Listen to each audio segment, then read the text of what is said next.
にちは。こんにちは。私はロラです。はい、私はイチです。イギリスから来ました。東京に住んでいます。I live in Setagaya in Tokyo. I'm Japanese. I moved to Japan in April 2019. I came to set up my business, Hello Tokyo Tours. Before here, I was in Singapore for 2 years, where I had Hello Singapore Tours, and before that, I was in Hong Kong for 5.5 years, where I had Hello Hong Kong Tours. And Ichi here is an artist. He's been in Tokyo for 20 years. Yes. He has his own design business, and he's currently publishing his first book, which is a collection of his artwork, and it's amazing. Thank you so much. And we have decided to buy an akiya together. An akiya is the Japanese word for an abandoned house. Abandoned house. Abandoned. And we're going to do that together. Why? Why? Why is it interesting for you? Because まあ、リモートでできることっていうのがまあ、今回のことでいろいろ受けぶりになってきたと思うんですけれども、まあ、その中で、日本の地方のポテンシャルっていうのがみんな多分気づき始めてると思うんですよね。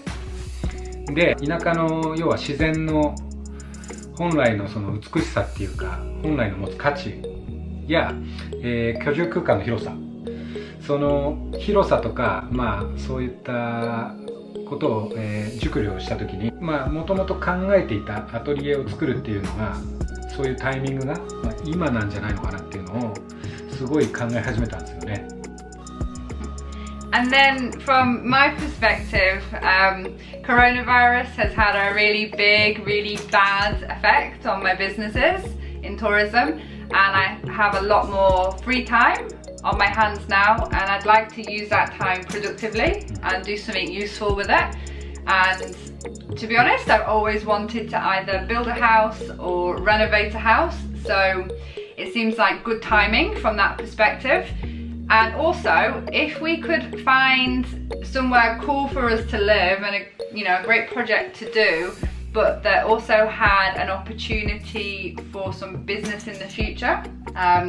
You can get a lot of land outside of the cities in Japan, so maybe we could do a guest house or a coffee shop or something, I don't know, but hopefully there's a great opportunity basically. So for all of those reasons, we have decided to embark on this crazy project together. Yeah, sure. And we're going to start researching and looking for places. Yeah, let's do it.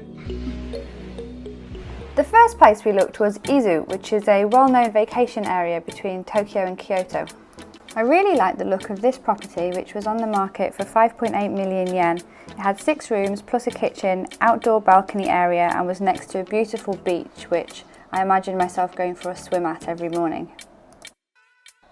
But practically it was just too far away, a 3.5-hour drive to Tokyo, over 4 hours using public transport, and it would have been absolutely terrible getting to the airport, 4 hours driving time or nearly 6 hours on the train. Both myself and Ichi like to travel a lot, so it just wouldn't have worked. Next we looked at Yamanashi, a mountainous hot spring prefecture closer to Tokyo.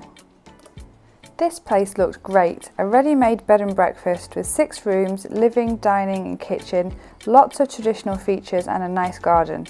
On the market for 13 million yen. We tried a few times to make an appointment to organise a viewing, but we were always told no one was available that day. In the end, we gave up.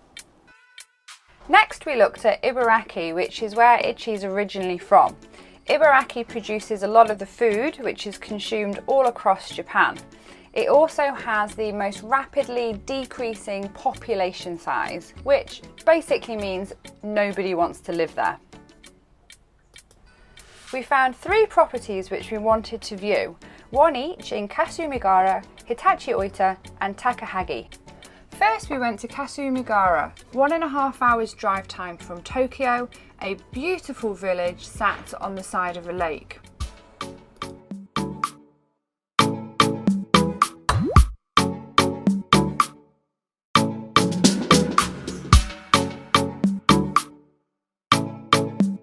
The lake is the second largest in Japan and is popular for fishing and cycling. Also one of the largest lotus root producing areas in Japan. The house that we saw was just 8 minutes walk from the lake through the lotus fields. The asking price was 5 million Japanese yen. This house has a traditional Kawara roof. Inside it has a large entrance hall, 3 reception rooms, 2 at the front and 1 at the back.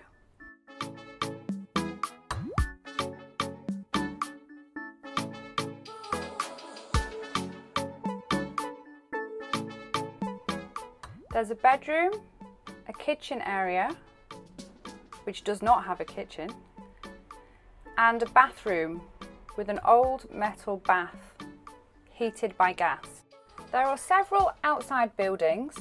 This one is a large garage with 2 rooms upstairs. Behind the main house there is a toilet block and a smaller house which has a small kitchen area. There's also a very large cowshed and a small piece of farmland behind it. Next we went to Hitachi Oita to see an old house in the mountains.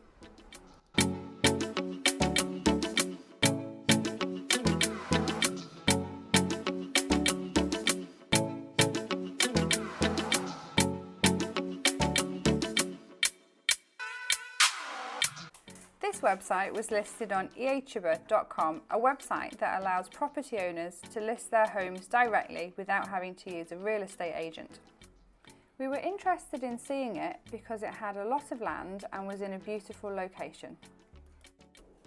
The property comprised of a main house, a much older house and a storage barn. The mountain view was beautiful, but we did wonder if it might be a little bit too remote for our lifestyle.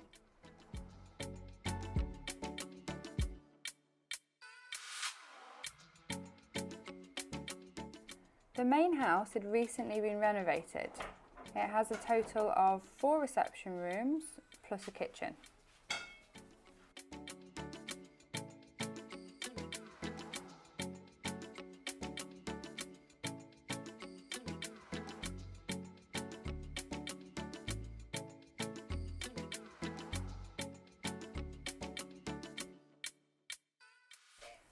The toilet was brand new, plus a new unit bathroom had been installed.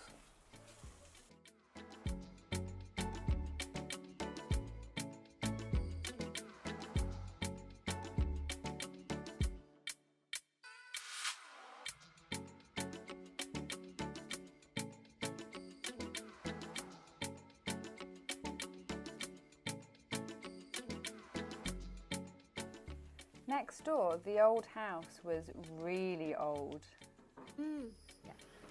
The inside was practically outside.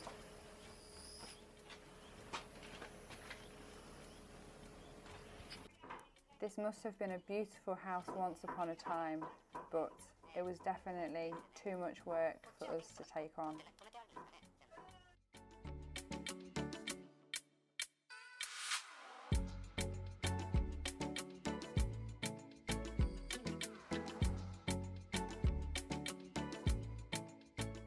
I wasn't sure how safe the barn was, so I didn't dare step inside.